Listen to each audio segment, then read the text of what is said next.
La raison historique. La prédication occupe une place prioritaire en raison du précédent apostolique. La prédication occupe une place prioritaire en raison du fait qu'elle correspond le mieux à la manière dont Dieu se révèle et agit. Jean 1.1, Romains 10.17, 2 Timothée 3,16 à 4, 2, 1 Corinthiens 1.21, 25, Tite 1.1, 3, Romains 16.25, 27. La priorité de la prédication. La prédication occupe une place prioritaire en raison du fait qu'elle correspond le mieux à la manière dont Dieu se révèle et agit. 4. La prédication occupe une place prioritaire en raison du fait qu'elle correspond le mieux à la nature de la Bible en tant que révélation faisant autorité.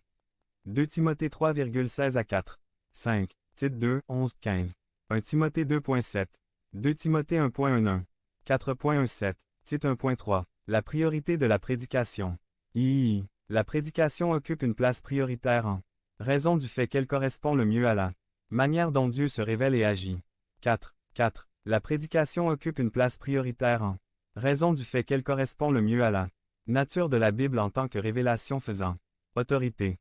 Matthieu 4.23, 9.35, 11.1, Acte 28.31, 1 Timothée 2.7, 2 Timothée 3,16 à 4, 5. Que dit la Bible sur la prospérité? Introduction 1 de 4. Bon nombre de pasteurs enseignent de nos jours que les chrétiens sont appelés à être riches. S'ils ne le sont pas, c'est qu'ils n'ont pas de foi ou encore qu'ils ne donnent pas suffisamment à Dieu, car Dieu promet de donner au centuple MC. 10.30. Introduction 2 de 4. Dieu veut que vous soyez riches. Si vous n'êtes pas prospère, c'est parce que vous n'avez pas assez de foi. La grâce marche de pair avec la graisse. Commandez la bénédiction de tomber sur vous chaque matin. Dites, aujourd'hui sera le jour où je deviendrai riche. Introduction 3 de 4. Avez-vous entendu ce genre de slogans récemment? ESTCE ce qu'enseigne la Bible.